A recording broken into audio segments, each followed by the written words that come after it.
오늘 본문에 있는 이 말씀을 가지고 하나님의 이름을 기억한다는 것, 하나님의 이름을 기억한다는 것이라는 제목으로 하나님의 말씀을 증거하도록 하겠습니다. 여러분 큐티 잘 하고 계시죠? 네. 잘 하고 계시죠? 네. 여러분 큐티 꼭 기억하셔서 계속 하시고요. 출애굽기에 있는 말씀을 가지고 이제 하나님의 말씀을 계속해서 묵상할 건데요. 마태복음을 저희들 하다가 이제 출애굽기로 넘어왔습니다. 그 흐름이 좋은 것 같아요. 마태복음이라는 내용 자체가 신약에 나오는 첫 번째 말씀입니다. 이지만은 그 마태복음이 구약에 있는 내용을 배경으로 적은 책입니다. 그래서 마태복음이 신약이었지만은 우리가 구약에 있는 내용을 한번 살펴보자라는 의미로 다시 구약을 넘어간 것은 아주 잘 넘어간 내용이라고 저는 생각을 하고 있습니다. 그래서 전체적인 흐름을 봤을 때 잘 이렇게 라인을 잘 탄 것 같아요. 그래서 마태복음을 하다가 이제 출애굽기로 이제 자연스럽게 이렇게 넘어가고 있습니다. 출애굽기는 여러분들 뭐 잘 아시다시피 모세에 관한 이야기가 나오죠. 여러분 출애굽기 1장에 보셨으면 내용이 이런 내용이구나 아마 여러분 보셨을 건데요. 원래 이 출애굽기라고 하는 책은 출애굽기라고 하는 책의 이름으로 되어 있지 않습니다. 원래 히브리 원문에 보면 쉐모트라고 되어 있습니다. 쉐모트. 창세기는 베레시트라고 되어 있고, 그다음 출애굽기는 쉐모트라고 되어 있거든요. 쉐모트의 뜻이 이름들이다 이런 뜻입니다. 그의 이름들. 우리가 출애굽기 1장 1절에 보면은 야곱과 함께 각각 자기 가족을 데리고 애굽에 이르러 이스라엘 아들들의 이름은 이러하니 하면서 보면은 루벤, 시몬, 레위 이렇게 야곱의 12아들에 대한 얘기가 쭉 이렇게 나오거든요. 그때 그들의 이름이 이러하니라고 했을 때 그때 사용된 단어가 쉐모트입니다. 그래서 원래 출애굽기는 그의 이름들이라고 하는 책인데 후대에 이제 이 출애굽기를 헬라어로 번역한 성경이 있습니다. 70인역 성경이라고 후대 사람들이 이제 헬라 시대 때 그때 헬라어가 막 통용이 되는 그 시대 때 그때 그 구약 성경에 보면 바사라고 하는 나라 아시죠? 바사가 이제 헬라 제국이 시작되는 나라인데 그 헬라 제국이 한참 번창하고 있을 때 이 이스라엘 백성들이 히브리 사람들인데 이스라엘 사람들이 자꾸 이 히브리어를 잊어버리는 거예요. 원래 헬라 제국이 엄청나게 이제 유럽 전체가 다 이제 헬라 땅이 되잖아요. 그래서 이제 이스라엘 백성들이 그 자손들이 후대 자손들이 히브리어를 잊어버리는 거예요. 여러분 그 한국에 있는 아이가 미국으로 이민을 오면 한국말보다 영어를 더 잘하죠. 점점 한국말 잊어버리죠. 영어를 더 이해하기 쉽게 얘기를 하고 대화를 하듯이 그렇게 영어로 대화하는 그 아이들을 위해서 영어 성경을 만들었다는 거죠. 그게 바로 이제 70인역 성경입니다. 그래서 구약에 있는 히브리 성경을 헬라 말로 다 번역을 시켰어요. 그때 번역을 할 때 출애굽기라고 하는 그런 표현을 쓰게 됩니다. 그 이후부터 이 출애굽기를 그의 이름들이라고 하는 내용을 쓰지 않고 출애굽기다 그렇게 표현을 하고 있습니다. 그래서 뭐 그런 여러분 잘 아시다시피 출애굽기는 이제 모세에 관한 그런 얘기부터 시작을 해서 나중에는 그 출애굽기의 반에 무슨 내용이 나옵니까? 성막에 관한 내용이 나옵니다. 그래서 전체 출애굽기 전체적인 내용은 한 반 정도는 이스라엘 백성들이 출애굽할 때 있었던 얘기를 기록하고 있고 반 정도는 하나님의 그 성막을 어떻게 짓느냐라는 그런 내용이 나오고 있어요. 그래서 여러분 성막이라고 하는 것은 하나님의 임재를 상징하는 거거든요. 그래서 결국 출애굽기가 우리에게 보여주는 내용은 이스라엘 백성들이 출애굽에서 가나안 땅에 들어가는 그 내용을 기록한 책이다라는 말도 틀린 말은 아니에요. 그렇지만 이스라엘 백성들이 출애굽에서 가나안 땅에 들어가는 책을 출애굽기라고 얘기하기보다는 성막에 관한 얘기가 반 정도 나오는 내용을 볼 때 우리가 보통 출애굽기를 뭐라고 얘기하느냐면 하나님 나라의 백성이 되기 위한 하나님께서 이 광야를 통해 하나님 나라의 백성을 이스라엘 백성들이 하나님 나라의 백성을 만들기 위해서 이제 기록한 그 과정을 기록한 책이 바로 출애굽기다 그렇게 얘기를 하고 있어요. 그래서 하나님께서 이스라엘 백성들에게 40년 동안 광야 생활을 하게 한 이유는 그 광야에서도 무엇을 경험해야 됩니까? 하나님의 임재를 경험하게 하기 위함이 바로 출애굽기를 기록한 이유다라고 하는 거예요.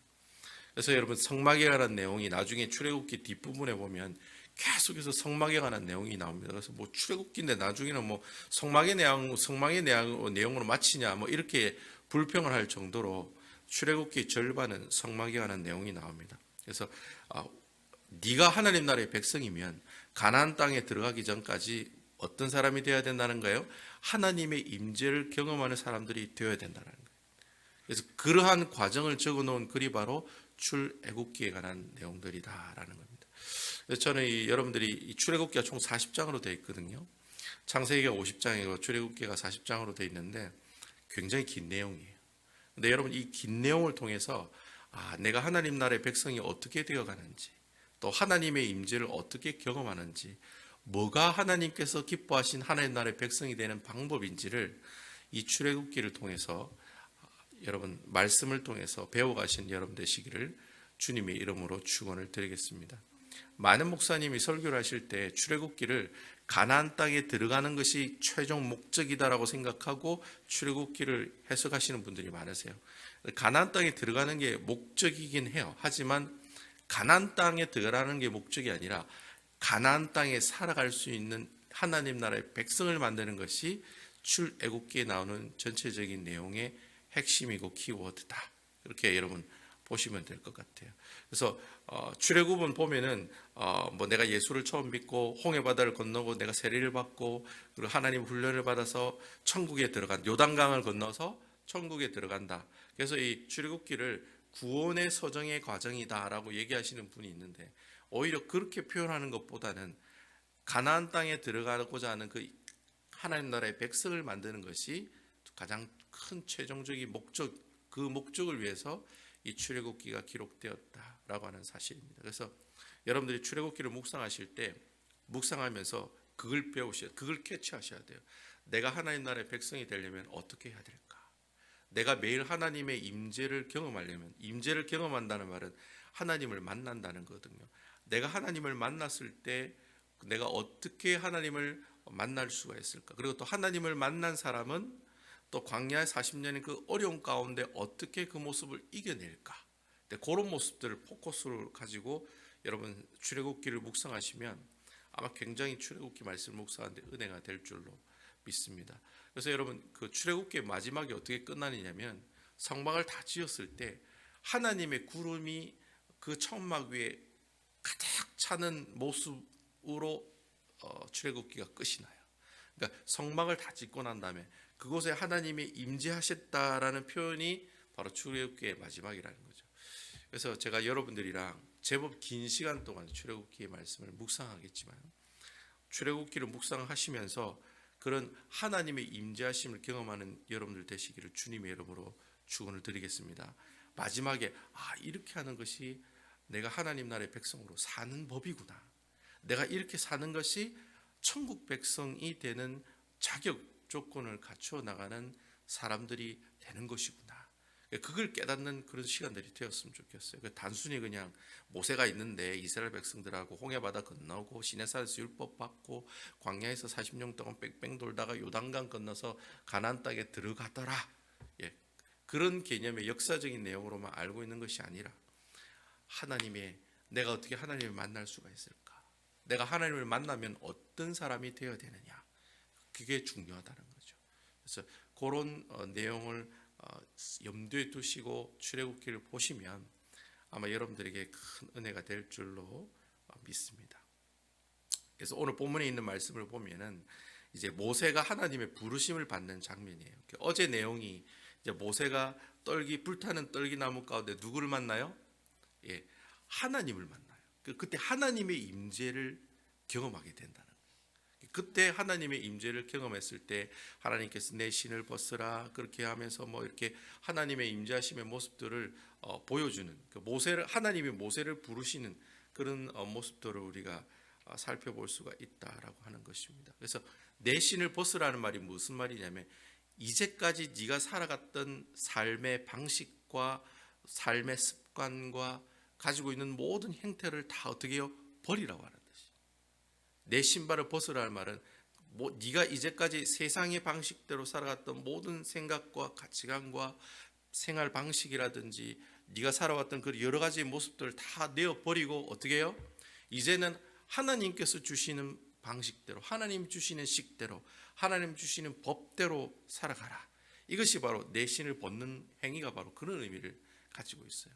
그러니까 어쨌든 모세가 불타는 떨기나무에 하나님을 이제 만나게 됩니다. 만나면서 이제 하나님께서 어떻게 해요? 가라고 하시죠. 내가 애굽 땅으로 다시 돌아가라고. 돌아가서 이스라엘 백성들을 데리고 어떻게 해요? 애굽으로 그 이스라엘 백성들을 데리고 나오라고 이렇게 모세에게 이렇게 얘기를 하죠. 그러니까 이제 이 모세가 하나님의 그 얘기를 듣고 주춤하는 거예요. 그래서 나는 누구입니까? 그렇게 물어요. 앞으로 한 5가지 정도로 이렇게 질문을 할 거거든요. 모세가 가기 싫은 거예요. 하나님이 다시 애굽 땅으로 가라고 그랬는데 가기 싫은 거예요. 왜냐하면 그 애굽에 자기가 죄를 지어서 도망을 가서 지금 40년 동안 미디안 광야에서 살고 있는 거잖아요. 그죠? 40년 동안 미디안 광야에 살고 있는데 하나님 다시 애굽으로 돌아가라는 거예요. 그러니까 그게 싫은 거예요. 내가 죄 짓고 왔기 때문에 다시 돌아가기가 싫은 거예요. 돌아가면 죽을 수도 있으니까. 근데 하나님께서 다시 모세 보고 애굽으로 돌아가라고 얘기합니다. 그러니까 이제 모세가 한 5가지 질문을 하나님께 던져요. 가기 싫다는 얘기죠. 첫 번째가 하나님 나는 누구입니까? 그렇게 물어요. 그러니까 하나님께서 일단 나는 누구입니까? 라는 질문에 무시를 해요. 무시를 하면서 하나님께서 뭐라고 얘기하느냐면은 어저께 3장 12절 어제 말씀의 마지막 본문에 보면 그런 말씀이 있어요. 하나님이 이르시되 내가 반드시 너와 함께 있으리라. 내가 그 백성을 애굽에서 인도하여 낸 후에 너희가 이 산에서 하나님을 섬기리니 이것이 내가 너를 보낸 증거니라. 이렇게 가라고 하니까 내가 누구입니까? 그렇게 물어요. 그러니까 하나님께서 일단 그 내가 누구입니까에 대한 대답을 하지 않으세요. 하지 않으면서 하나님이 모세에게 한 내용이 그거예요. 내가 너와 함께 하리라. 여러분 여기서 내가 너와 함께 하리라 할 때 함께 한다는 이 표현이 바로 임마누엘이라고 하는 표현이에요. 바로 이분이 누구세요? 예수 그리스도라고 하는 거예요. 그래서 여러분 어제 내가 너와 함께하리라라는 그 대답을 하면서 모세에게 이제 답변을 해줘요. 그러니까 모세가 2번째 질문을 던지는 내용이 오늘 본문에 나오는 내용이에요. 2번째 질문은 뭐를 던졌냐면 그러면 하나님은 누구이십니까? 그렇게 질문을 던졌어요. 첫 번째 내가 누구입니까 하니까 하나님 말씀만 안 하시고 내가 너와 함께 해줄게. 그러니까 너 가. 이렇게 얘기하고 2번째는 그럼 하나님은 누구이십니까? 왜 모세가 하나님은 누구이십니까? 라고 물은 이유가 왜 이유를 물었냐면은 모세는 애굽에서 평생을 살았던 사람이잖아요. 거의 40년 동안 살았던 사람이잖아요. 그죠? 거의 혈기왕성한 40대까지 애굽에서 살았던 사람이잖아요. 여러분 애굽은 신들의 나라입니다. 신들의 나라. 태양신을 섬기는 라라고 하거든요. 히브리어로 라가 태양이라는 뜻이거든요. 태양신을 섬기는 바로 나라가 바로 애굽에 있는 사람들이에요. 그래서 여러분 신들이 굉장히 많아요. 근데 그 신들이 다 이름을 가지고 있어요. 애굽에 있는 신들은 다 이름이 있어요. 그러니까 이제 이 모세도 애굽에 40년 동안 왕족으로 살았잖아요. 그죠? 그러니까 하나님께서 본인이 하나님이 신이라고 하시니까 그럼 하나님의 이름이 누구이냐라고 알고 싶은 거예요. 그래서 하나님께 물은 거예요. 혹여나 내가 하나님께서 애굽으로 가라고 해서 왔고 이 애굽을 탈출해서 나가야 된다라고 얘기했을 때 그 애굽에 있는 이스라엘 백성들이 나에게 질문을 할 것입니다. 뭐라고 질문해요? 당신이 믿는 그 하나님의 이름이 뭐냐라고 물을 거예요. 그래서 하나님의 이름이 무엇이냐라고 물으면 내가 뭐라고 대답할까요? 라고 이렇게 질문을 던진 거예요. 그러니까 이제 하나님께서 14절에 오늘 본문의 14절에 하나님의 이름이 이렇다라는 것을 보여주고 있어요. 여러분 성경에 하나님이 이렇다라고 이름이 이렇다라고 계시하고 보여준 내용이 여기가 유일하다는 거죠. 자, 뭐라고 얘기하고 있습니까? 하나님이 모세에게 이르시되 나는 스스로 있는 자이니라. 또 이르시되 너는 이스라엘 자손에게 이같이 이르기를 스스로 있는 자가 나를 너희에게 보내셨다 하라. 에흐헤 에쉘 에흐헤, 히브리어로 그래 돼 있어요. 나는 스스로 있는 자다. 내가 내다. 영어로 보면 I am who I am이라고 돼 있죠. 하나님이 누구냐라고 물었을 때 하나님께서 직접 모세에게 자신의 이름을 얘기하길 때 뭐라고 얘기했냐면 나는 스스로 있는 자이다. 이거 히브리어로 이걸 해석을 하면 나는 될 자가 될 것이다. 뭐 이렇게 해석을 할 수가 있어요. 나는 될 자가 될 것이다. 나는 스스로 있는 자이다. 자존하신 분이시다. 누구에게 창조가 되고 누구를 통해서 존재하는 그런 분이 아니라 스스로 존재하시는 분이라는 거예요. 그분이 바로 여호와 하나님이시다. 그래서 여러분 이 아까 제가 말씀드린 그 에흐흐 아쉐르 에흐흐라는 단어에 그 에흐흐라고 하는 단어를 자음을 이래 떼서 만들면 야훼라고 하는 단어가 나와요. 그래서 이제 히브리 사람들이 이 에흐흐 아쉐르 에흐흐라는 단어가 길잖아요. 그 기니까 그걸 자음만 따가지고 야훼라는 표현을 써서 그 야훼라는 이름을 하나님의 이름으로 사용을 해요. 근데 야훼란 말도 하나님이 준 그 말을 그대로 축약해서 쓴 표현이다 해가지고 구약의 히브리어를 보면은 자음이 있고 모음이 있거든요. 그래서 우리가 어떻게 하나님의 이름을 바로 얘기할 수가 있느냐? 자음을 사용하면 안 된다. 모음만 사용하자. 그래 아야 어여 있잖아요. 그 모음만 사용해가지고 아도나이라고 불렀어요. 사람들이 성경을 필사하는 사람들이 야훼라는 표현을 쓰지 않고 아도나이라고 하는 표현을 썼어요. 이게 아도나이가 바로 이제 우리가 여러분 잘 아시는 여호와라고 하는 표현의 이름이에요. 그래서 우리가 성경을 기록할 때 하나님이라는 이름이 나오면 항상 여호와라고 하는 단어를 그때부터 이제 사용을 하기 시작했다라고 하는 거예요. 왜 하나님께서 나는 스스로 있는 분이다, 스스로 존재하는 분이다, 왜 이렇게 표현을 했느냐? 존재 자체가 스스로 계시는 분이라는 그런 표현도 있지만은 하나님 이 나는 스스로 있다. I am who I am이라는 뜻이 아까 제가 나는 될 자가 될 것이다.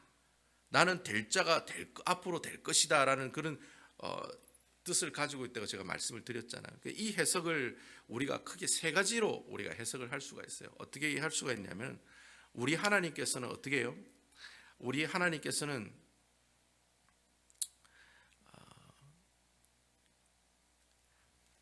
항상 나와 함께 하실 것이다 라는 의미가 바로 이 스스로 계신다라는 의미 안에 포함이 되어 있다는 거예요. 그러니까 하나님의 관계적인 표현이에요. 하나님과 나와의 관계적인 표현이 이 본문 안에 담겨져 있어요. 항상 하나님과 나와 함께 하실 것이다 라는 그 의미가 스스로 계신다라고 하는 그 하나님의 이름 안에 들어가 있다는 거예요. 그리고 또 그 안에도 어떤 의미가 있냐면 하나님이 주신 그 사명을 끝까지 기억할 것이다 라고 하는 두 번째 그 의미 내용을 담고 있다라는 거예요. 그러니까 스스로 있다. I am who I am이란 그 단어 안에는 두 가지의 기억이 나와요. 하나님과 나와의 관계를 항상 기억하라. 그리고 하나님과 나와의 사명을 항상 어떻게 하라? 기억하라. 그리고 마지막 세 번째는 하나님과 나와의 언약을 항상 기억하라고 하는 거예요. 그래서 이 세 가지가 바로 하나님의 이름 안에 포함되어 있는 내용이라는 거예요. 우리 하나님께서는 과거에도 우리와 함께 하셨고 아멘입니까? 현재도 함께하고 계시고 앞으로도 함께 하시는 분이다. 그분이 스스로 함께 하신 스스로 있는 분, 바로 자존하신 하나님의 이름이라는 거예요. 과거에도 함께 하셨고 지금도 함께 하시고 앞으로도 함께 하신다는 거예요.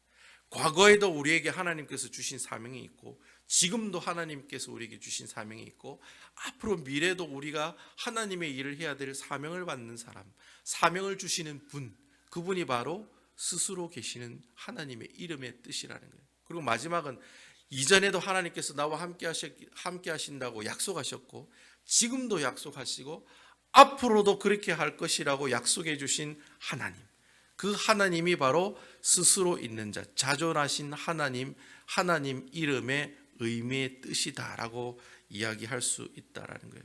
그래서 이 하나님의 이름을 설명하려고 여러분 15절에 보면 그 부가적인 설명이 나와 있어요. 하나님의 스스로 있는 자다 하니까 좀 이해하기가 힘들잖아요. 아까 제가 이 세 가지 의미, 하나님의 이름이 세 가지의 의미가 있다라고. 언약의 하나님께서는 언약의 하나님이시고 하나님께서는 우리의 관계를 함께 하시기를 원하시는 하나님이시고 마지막 우리의 사명을 주시고 그 사명과 함께 하기를 원하시는 하나님이 바로 이 하나님의 이름 안에 포함되어 있는데 그 의미를 우리가 더 자세하게 알 수 있는 내용이 15절에 보면 나온다는 거예요. 스스로 있는 자의 의미를 뭐라고 표현하고 있냐면은 15절에 그렇게 얘기하고 있어요.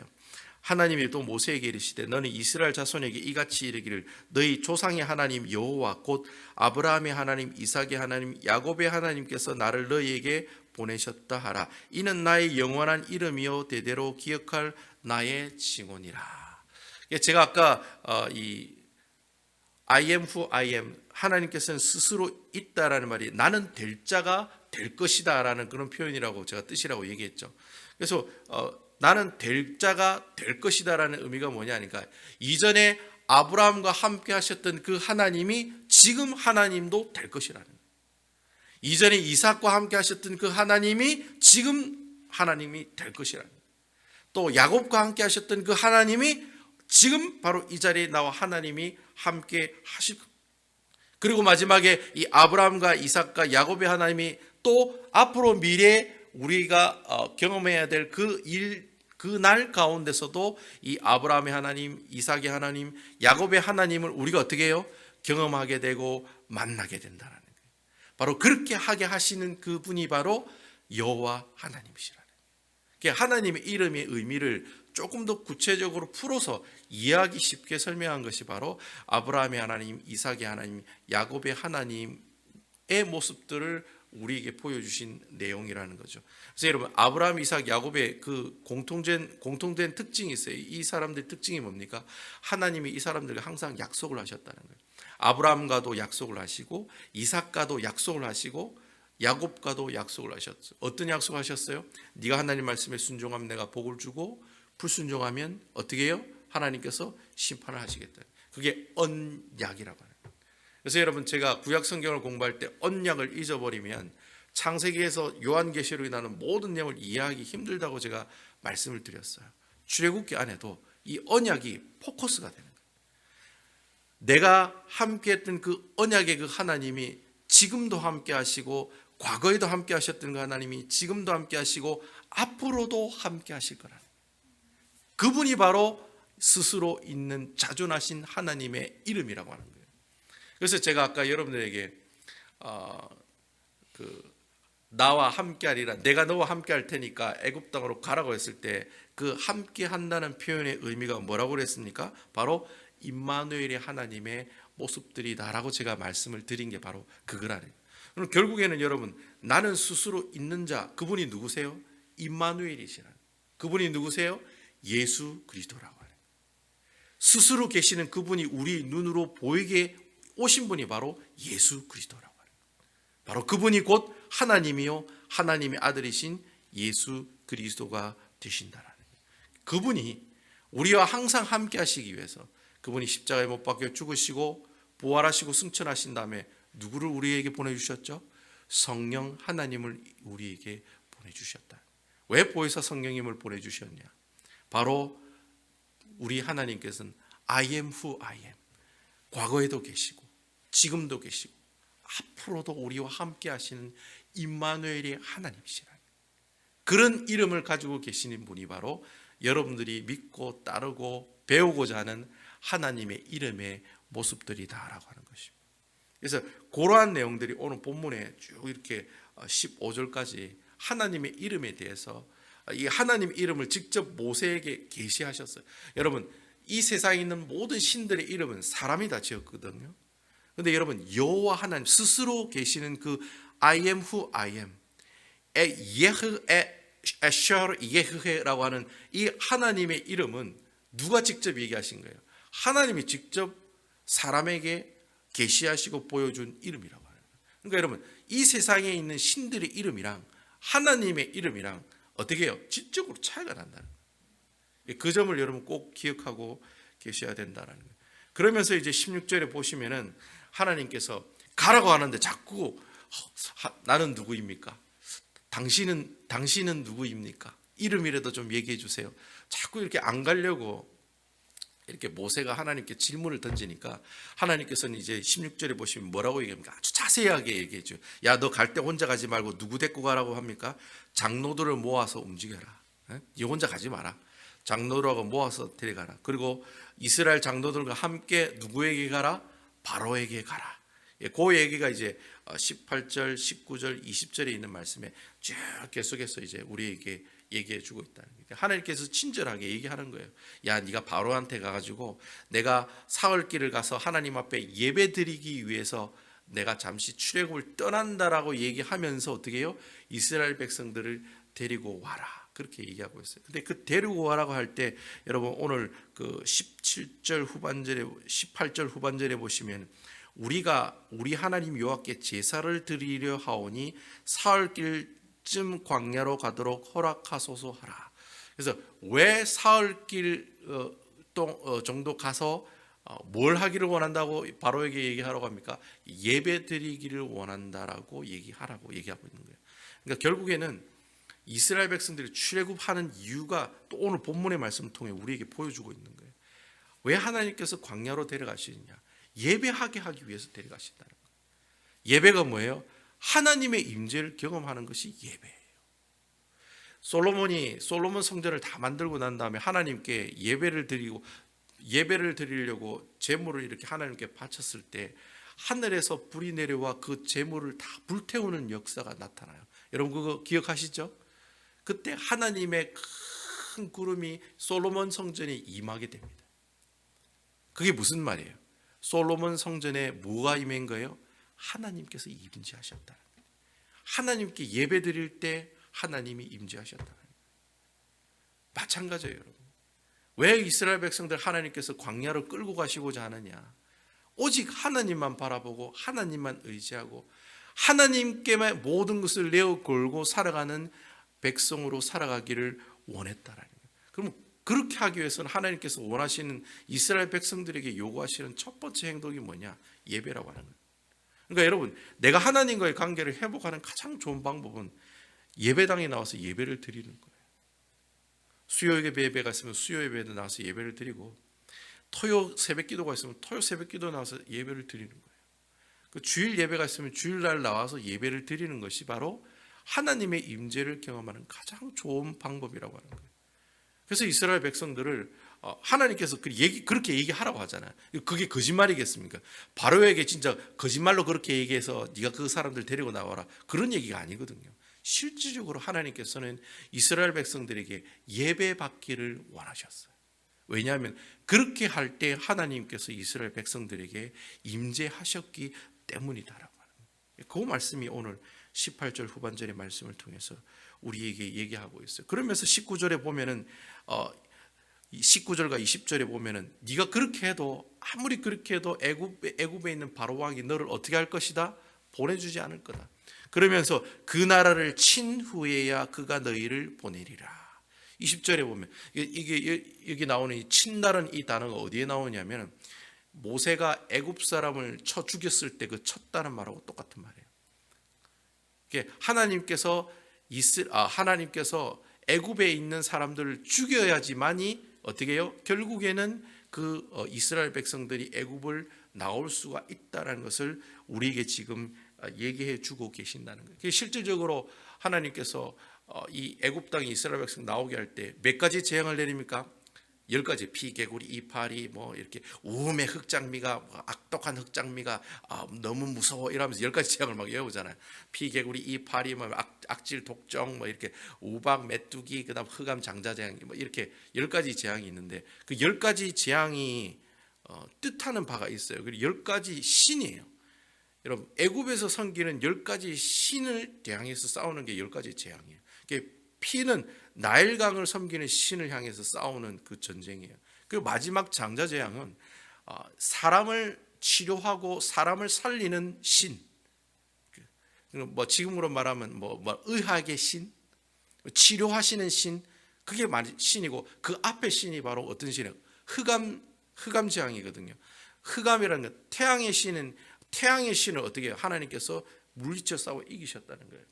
아홉 가지가 이 애굽이 섬기는 아주 그 신들이 점점 커지는 거예요. 그 정도가 커지다가 9가지 태양신까지 이기고 마지막에는 사람의 목숨을 주관하는 신까지도 깨트리는, 그 10가지 신을 깨트리는 작업이 바로 하나님께서 10가지 재앙을 내리는 작업들이라고 하는 거예요. 마지막에 그러한 사람의 모든 생명을 주관하는 그 신을 깨트리고 나서야 결국에는 바로가 항복을 하고 이스라엘 백성들을 광야로 가라고 허락을 해 준다라는 그 내용이 이제 오늘 본문에 이제 하나님께서 모세에게 예언을 통해서 우리에게 얘기하고 있다라고 하는 겁니다. 그리고 마지막 이제 21절과 22절에 보면 여러분 잘 아시는 내용이죠. 이스라엘 백성들이 이제 출애굽할 때 빈손으로 출애굽합니까? 아니죠. 가지고 있는 모든 폐물들 다 들고 또 심지어는 애굽 사람들이 가지고 가라고 하면서 물품을 주게 되죠. 금가락지, 은가락지, 장신구들 다 줘요. 그래서 그거 다 챙기고 한복 다 챙기고 400년 동안 노예로 있으면서 한 푼도 못 받았는데 400년 동안 노예로 받지 못했던 모든 돈 다 끌어모아가지고 받아가지고 애굽을 탈출할 것이다. 그 얘기가 오늘 본문에 나오는 얘기입니다. 그때 여러분 이 가져갔던 이 예물을 가지고 뭘 만듭니까, 여러분? 바로 성막을 만드는 거예요. 여러분 광야에 뭐 돈이 있겠습니까? 금이 있겠습니까? 은가락지가 있겠습니까? 그때 이스라엘 백성들이 가지고 나왔던 그 폐물들을 가지고 만든 것이 바로 성막이다. 저는 뭐 이 모습을 보면서 하나님께서 내가 가지고 있는 것 주님께 드렸더니 그것이 성막이 만들어져 있던 것처럼 작은 적용이 될 수도 있겠지만 여러분들께 하나님께서 주시는 그 물질들을 또 이렇게 하나님께 감사하는 마음으로 내어놓았을 때 또 하나님께서 그것을 가지고 어떻게 해요? 나에게 뭐 복을 주시고 축복을 주시는 뭐 그것도 참 고맙고 감사할 일이지만 내가 아낌없이 하나님께 드렸을 때 하나님께서 우리에게 주시는 건 뭐예요? 하나님과 나의 관계가 회복되는 예배의 회복을 허락해 주신다는 거예요. 그래서 그 돈으로 그 폐물로 성막을 만든다는 말은 예배하는 장소를 만드는 거잖아요. 그러니까 여러분 이 출애굽기는 처음부터 끝까지 예배 회복이에요. 예배 회복. 내가 하나님과의 관계를 회복하는 이 예배가 회복이 되면 하나님의 임재하심이 내게 임하시게 된다. 그러한 모습들을 회복해 나가는 모습들이 바로 이 출애굽의 전반적인 내용을 통해서 우리에게 말씀하고 있다는 겁니다. 그래서 여러분 출애굽기를 계속해서 읽어보시면 하나님이 우리와 함께한다는 표현을 굉장히 많이 만날 수가 있을 거예요. 보시면 여러분 출애굽기를 읽어보시면 주님이 나와 함께 하신다는 그런 표현, 그런 단어들을 여러분들이 많이 볼 수가 있을 것이다 라고 하는 겁니다.